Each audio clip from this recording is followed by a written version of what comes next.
İkinci saatimizin de artık ortalarına doğru yaklaşıyoruz. Biraz ferahlayalım. Yine çocuklardan bahsedeceğiz ama bu sefer güzel şeyler konuşacağız çocuklarımızla ilgili. Öyle umuyorum. Çünkü Emine Kavasoğlu bugün bize çocuklarımızdan bahsedecek. Eğer hazırsa ona bağlanalım. Günaydın diyelim Emine Kavasoğlu'na. Nerede olduğunu, neden orada olduğunu ondan dinleyelim. Söz Emine'de.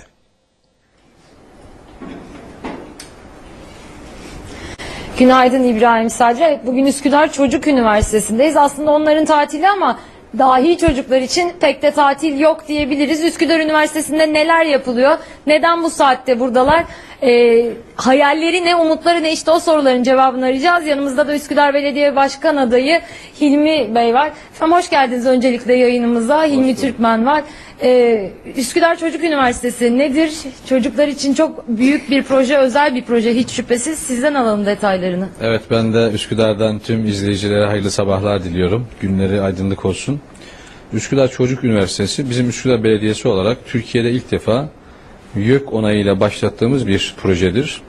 Medeniyet Üniversitesi ile birlikte yaptığımız bir proje. Bugün burada Üsküdar Çocuk Akademimizin bir çalışmasını, bir deneyini birlikte izleyeceğiz. Bizim Üsküdar Bilgi Evlerimiz, onun bir üst kademesi Çocuk Akademisi, bir üst kademesi de Üsküdar Çocuk Üniversitesi'dir. Bugün Çocuk Akademisi'ne devam eden öğrencilerimizin, üstün yetenekli, sizin ifadenizde dahi çocuklarımızın bulunduğu sınıftayız.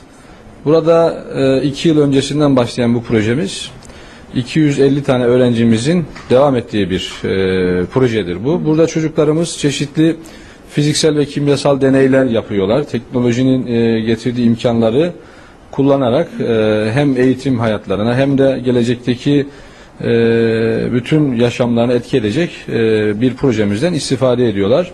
Bir virgül koyayım, onların deneylerini de canlı canlı ekrana getirelim. Bir deney yapacaklar herhalde bizler için.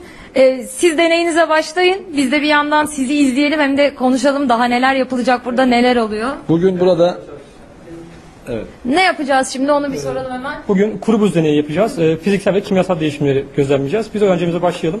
Siz başlayın. Biz de Üsküdar Üniversitesi'nin detaylarını da dinlemeye çalışalım. Üsküdar Üniversitesi'ne gelebilmesi için çocukların ne gibi özelliklere sahip olması gerekiyor? Üsküdar'da mı yaşamak gerekiyor illa? Evet, özellikle bizim Üsküdar'daki yaptığımız hizmetlerin birinci derecede muhatabı Üsküdarlılardır. Bu çocuk üniversitemizin, çocuk akademimizin ve bilgi evlerimizin de elbette ki direkt muhatabı Üsküdar'da oturan ailelerin çocuklarıdır. Bizim bu projemizde Üsküdar Çocuk Akademilerinde 250 öğrencimiz var ve bunlar tamamı Üsküdar'daki oturan ailelerin çocukları. Bu çocuklarımızı biz tabii belli bir sınava tabi tutarak buraya alıyoruz. Belli testleri var. Bu testlerden geçmek suretiyle bu akademimize devam ediyorlar. Sizin de bahsettiğiniz gibi bu akademimiz hafta sonu, hafta içi, işte ara tatil arası vermeden devam eden bir çalışmadır. Orada bir hareketlilik başladı efendim. Gidelim hemen. Ne yaptığınızı anlatır mısınız bize şu anda? Biz de öğrenelim, bilmiyoruz, bakıyoruz. Nedir şu anda yapmış olduğunuz? İçine buzu koyduk, buz buharlaştı. Seni tanıyalım önce, nedir ismin? Müberra Nur Çalışkaner. 4'e gidiyorum. Üsküdar Çocuk Akademisi'ne gidiyorum. Memnun musun peki buradan? Şu anda tatil olmanıza rağmen yine buraya geliyorsunuz. Üniversitede eğitiminizi alıyorsunuz ki daha üniversite öğrencisi olmanıza çok zaman var belki ama şunu sorayım hazır üniversite demişken, hayalleriniz ne olmak istiyorsunuz? Ben bilim adamı olmak istiyorum. Bilim kadını olmak istiyorsun diyelim. Bilim adamı demeyelim. Sen ne olmak istiyorsun? Doktor. Doktor. Hemen şöyle geleyim. Sen İç mimar. İç mimar. Burada da bir hareketlilik var. Siz anlatın bakalım nedir yaptığınız şu anda? Biz de kuru buz yaptık. İçine 2 tane kuru buz attık. Böylece buhar çıktı. Nedir bunu izleyenlerimize anlatır mısın? Nedir bunu öğreniyor olmamızın faydası? Senin yaşıtlarının böyle imkanları yok elbette ki. Nedir şu anda olan durum? Biz burada çok eğleniyoruz. Hem de çok güzel şeyler öğreniyoruz. Bu yüzden burası çok güzel. Emine, sen ne olmak istiyorsun? Duyabiliyorsan ben de Cerrah. bir şey Cerrah sormak olmak isterim. istiyorsun. Var mı başka Bir şey sormak isterim Tabii ki, buyurun. Hilmi Türkmen'e. Belediye başkan adayı Üsküdar ilçesinden ama zaten uzun bir zamandır aynı zamanda Üsküdar Belediye Başkan Yardımcısı idi Hilmi Türkmen. Dolayısıyla bölgeye, Üsküdar'a, sorunlarına hakim, onu biliyorum. Şunu öğrenmek istiyorum. Ben de Üsküdar'da yaşadığım için ilgimi çekti. Ne oluyor mesela çocuğumuzun elinden tutup getirdiğimiz zaman orada hemen işte o deneylere o da iştirak edebilecek mi? Bunun bir şeyi var mı? Hani bir girmek için, çocuklarımızı sokmak için bir yapmamız gereken.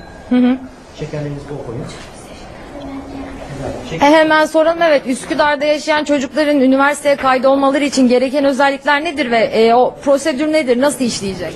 Şimdi bizim bu Üsküdar Çocuk Akademisi'ne devam etmek için ilkokul, ilköğretim çağında işte bu çocuklarımız kimi 4. sınıfta, 5. sınıfta olan çocuklarımız bizim bu projemizin muhatabı ilkokul, ilköğretim çocuklardır. Bir defa ilköğretime gidiyor olmak lazım. İkincisi bizim sene başında açtığımız sınavlardan belli başarı puanı vardır. Onu alıyor olmak lazım. Tamamen başarıya dayalı, belli testlere dayalı bir sınav sistemimiz olan onu geçmek durumunda. Normal bir üniversiteden hiçbir farkı yok. Liseyi bitirip üniversiteye girmek isteyen öğrencilerden hiçbir farkları yok aslında buraya girebilmek için anladığım kadarıyla. Kesinlikle yok. Hatta şöyle bir eleştiri alıyoruz.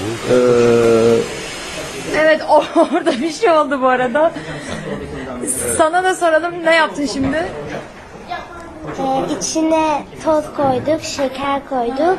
Sonra bunu dökünce yandı. Nedir o döktü? Asit.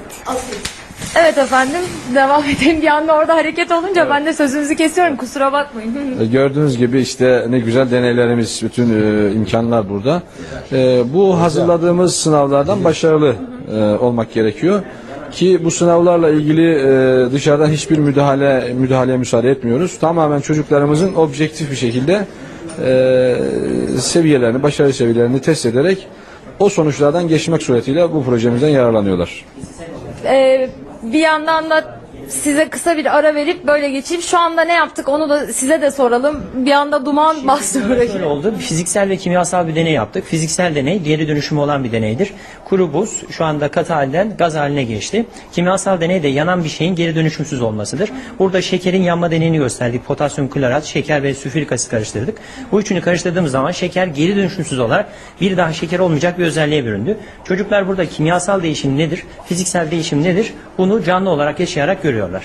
Teşekkür ediyoruz. Hemen yan tarafa da geçelim. Yan tarafta da robotlarla yapılan deneyler var. Burası oldukça duman altı oldu diyelim efendim. Şöyle geçelim yan tarafa da robotlarla yapılan deneyleri de görelim. Çocukların robotlarla ilgili bilgilerini, becerilerini de görelim hemen kısaca. Kolay gelsin arkadaşlar diyelim önce. Siz burada neler yapıyorsunuz? Sizden de öğrenelim. Robot kullanıyoruz mesela. Robotların hareket edebilme, düştüğünde kalkabilme özellikleri var. Böyle yılan gibi robotlarımız var. Bu robotlar ileri geri gidebiliyor. Sensörleri var. Sen neler söylemek istersin? Burada robotlarla çalışıyoruz. Robotları yapıyoruz, test ediyoruz, bakıyoruz. Hepiniz halinizden memnun görünüyorsunuz. Şimdi bir futbol maçı mı oynanacak burada? Gibi. Aha, anlatır mısın bize neler yapıyorsunuz burada robot odasında? Yani robotlar hareket ettirmeyi öğreniyoruz, programlıyoruz. Evet, oldukça renkli, hareketli Üsküdar Üniversitesi diyebiliriz. Son kez bir kez daha Hilmi Türkmen'den, Üsküdar Belediye Başkanı adayı Hilmi Türkmen'den buraya girebilmenin özelliklerini öğrenelim ve sözü size bırakalım İbrahim Sadi. Bir kez daha tekrarlayalım, izleyicilerimiz mutlaka ki merak ediyordur. Kısaca Üsküdar Üniversitesi'ne nasıl kayıt olacağız? 3 tane temel şartımız var. Bir tanesi Üsküdar'da oturuyor olmak. Üsküdar'da oturan bir ailenin çocuğu olmak gerekiyor. İkincisi ilköğretimde devam ediyor olmak. Üçüncüsü sene başında açtığımız sınavlardan başarıyla geçiyor olmak. Buraya girişin temel şartıdır. Bu hizmetlerimizle ilgili hiçbir ücret yoktur. Tamamen ücretsiz bir projedir bu. Şimdi çocuklarımız gördüğünüz gibi robot kullanmasını öğreniyorlar.